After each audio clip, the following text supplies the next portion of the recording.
Lord of the Rings, The Hunt for Gollum. Will we be on the hunt for a good film?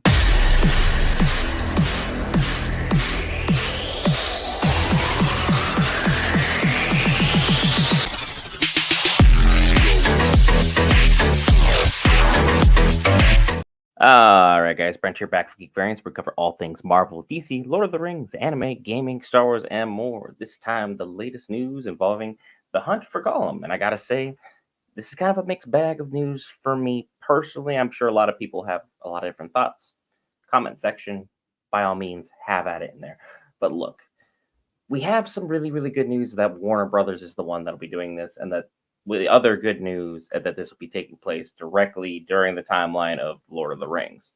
We've seen what happens when people have strayed outside of the Lord of the Rings and the Hobbit books, so to speak, as far as film goes. Lord of the Rings is one of the greatest trilogies that's ever made, never graced God's green earth, period. End of story. That's not up for debate. The Hobbit, we hated it. And then the Rings of Power came out, and a lot of people now like it. It got basically the same treatment the Star Wars prequel did, but that's neither here nor there. Now that we're back with Warner Brothers and we have not only a bunch of returning faces, you can kind of feel a little bit better. Andy Serkis will be back. He is directing in this film. Peter Jackson is producing along with Fran Walsh and Philippa Boyens. And if you guys are familiar with those names, you should be. They did the Lord of the Rings trilogies. They are the ones that made all that greatness happen, all of those Oscars, all those phenomenal performances. They helped orchestrate that theme throughout. And now we're kind of left wondering, for those of you who aren't super familiar with Lord of the Rings, why in the world are we getting a film right here, right now? And I think it's because they want to strike while the iron's hot, so to speak. Sure, Rings of Power was what it was. I take it more as a non-canon fanfic than anything, which is why I enjoyed it. You can come at me in the comment section. That's fair. However, because the Rings of Power brought tons more eyeballs onto the project, whether for good, bad, or indifferent, the eyeballs were there. War of the Rohirrim coming out this December. Rings of Power is going to continue for a bunch more seasons, regardless of people say it's garbage or if they say it's great. It's just going to keep going. I hate to be that guy, but it's been written for so many seasons. It's up there. It's going to be continuing. So having this drop in 2026 kind of makes sense.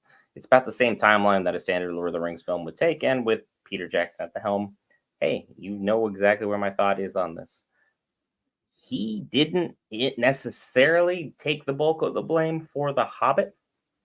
Originally, it was supposed to be Guillermo del Toro, but he had to step away due to family conflicts, so they called Peter Jackson back in. Rings of Power did not consult Peter Jackson.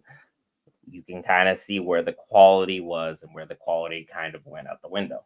This story, for all of its entirety, there is an 8-year span where this film is going to take place.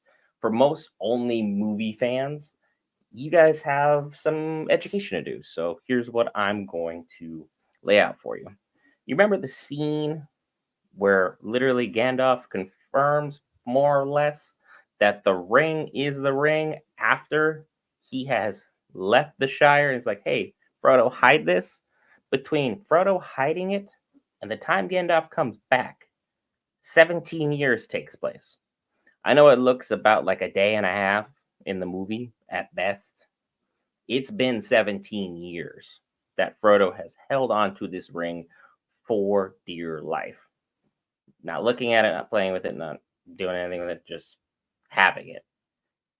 In that gap of 17 years, there's an 8-year gap where Gandalf enlisted the help of the elves of Mirkwood and Aragorn to go track this guy down, because they perceived that this guy had all the information that was necessary in order to figure out whether the ring that Frodo has is the real one and what their next move should really ultimately be. And this quest takes place over several different areas, including, we're going to cover the Anduin.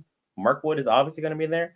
We have the Ravanian, and then we have the confines of Mordor, ultimately leading up to the Dead Marshes, where ultimately this guy is going to get captured by Aragorn and then dragged all the way back to Mirkwood, And then in turn, then Gandalf leaves, and in a span of about 44 days is what most people guesstimate, he goes back to Frodo, and then the movies and the rest of the trilogy commences at that moment in time.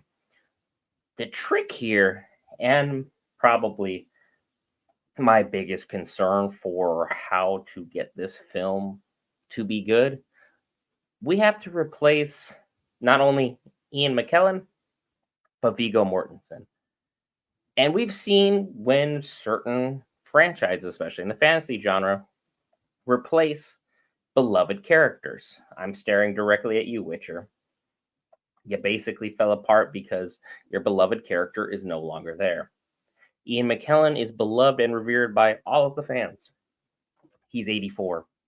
Viggo's performance as Aragorn is one of the best performances I've seen in film, period. He encapsulated that character so many ways beautifully. The man is 65.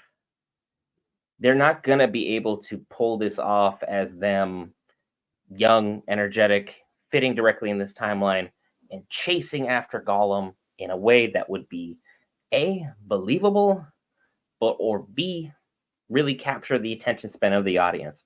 So the key to making this film work would be to stay as true as to what the information that we have, and the information that we have is basically appendices B of the book. That's what we have, and it's not nearly as much as you'd hope for. But we have to capture what's in this book here and then replace two beloved actors at the same time. As a Lord of the Rings fan, I'm happy for all news, new and exciting, and something to help propel Tolkien's universe forward. But after some of the letdowns that I would consider the Hobbit trilogy and what Rings of Power is to most people, even though, again, I enjoyed it as a fanfic, non-canon fanfic, can't stress that enough, that we could be in for some interesting films here. Having this movie come back out with the right people has me really believing in a positive direction. But will they effectively be able to replace Viggo and Ian? That's the big concern. Leave your thoughts in the comments below. Hit that lovely subscribe button if you've listened for the last 7.5 minutes of me talking about Middle-earth and all things exciting to that. I'll see the rest of you guys who already are subscribed tonight for My Hero Academia Episode 2, Kaiju number 8 in the morning with our boy Will, and then Demon Slayer on Mother's Day. Got a busy weekend for y'all. See you soon.